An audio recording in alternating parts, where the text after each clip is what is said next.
Now, watch, here's the setting. This finger is free. I'm using the middle finger to cover the second fret of the G string, and I'm using the ring finger to cover the third fret of the B string, which gives us a D.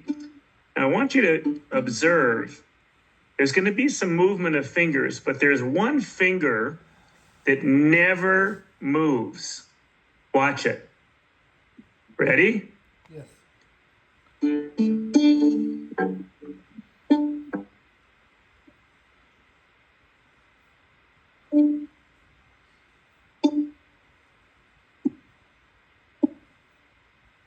Which finger never moves?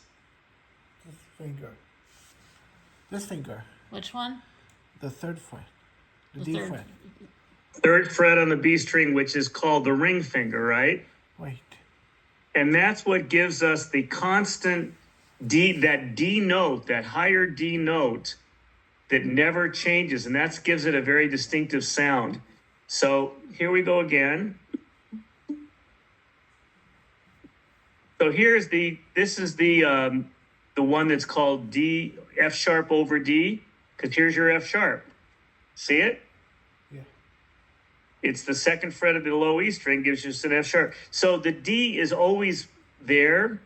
I guess it could be called a D5, but so it's always, but that high D is very distinctive. Hold on.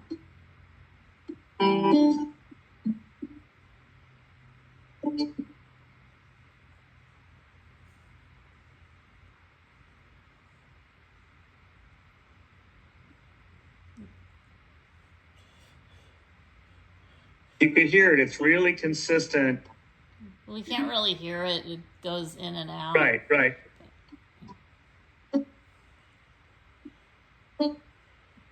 But the most important thing is you can see it.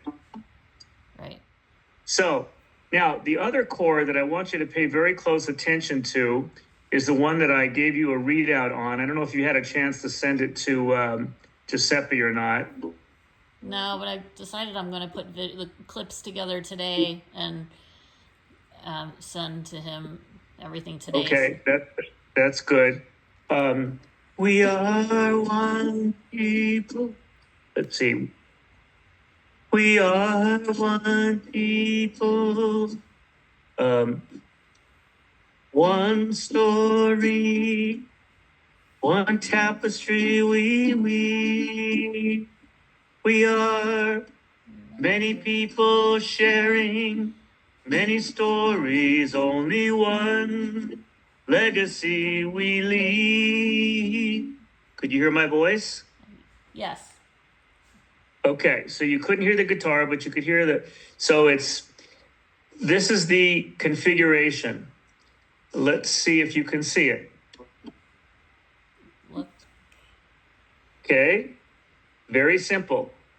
Here again, you've got this, in this case, you've got your index finger on the second fret of the B string. I'm sorry, of the A string, gives us a B note. And again, that old D, that high D seems to cover B in everything.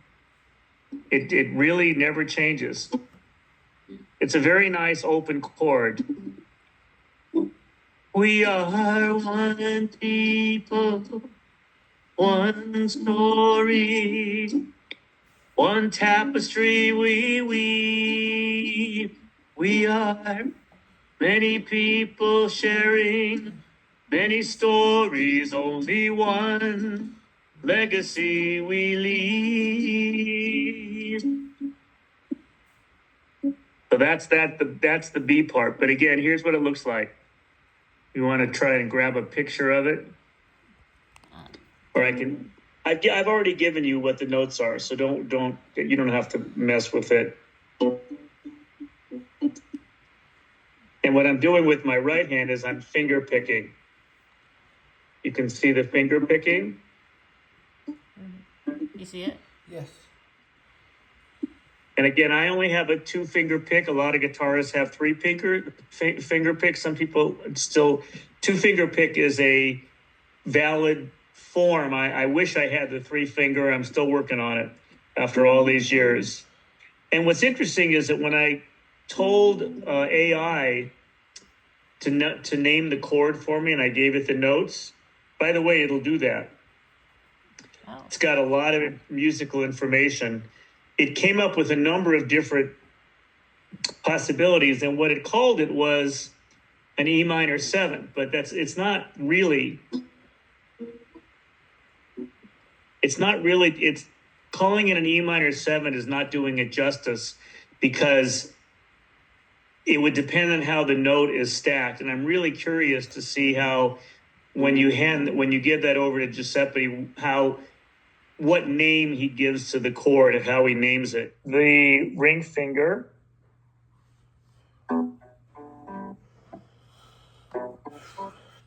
There's only two notes covered. You see the position on the A string, it's the second fret. Do you see it, Colin? Yeah.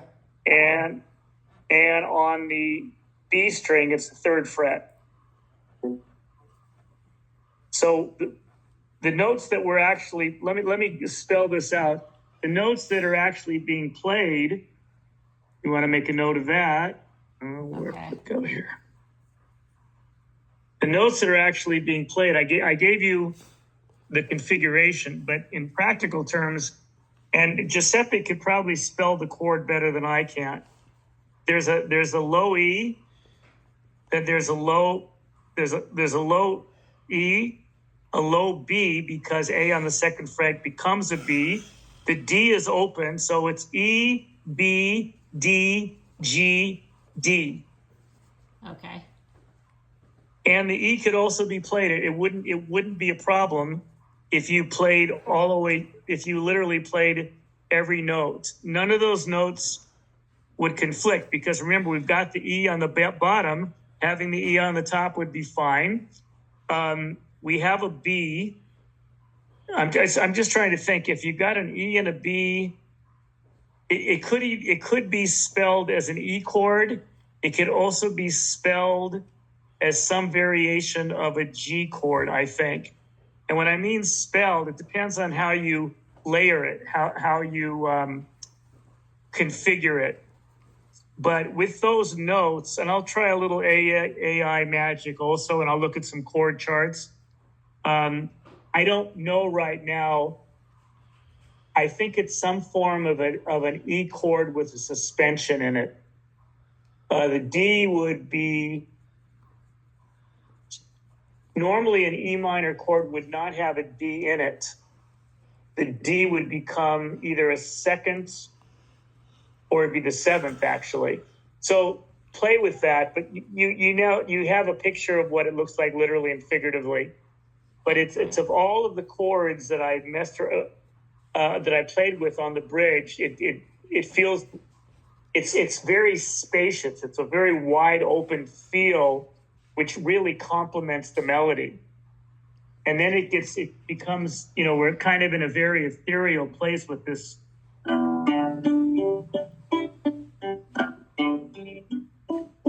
We are one people, one story, one tapestry we weave. We are what we are, many people sharing many stories, only one legacy we leave. By the way, in the new words, is it only one or just one? Only one. Okay, so I got that right. And it feels nice. And I didn't do as much of a retard. I didn't play on that quite as much. I kind of kept it moving.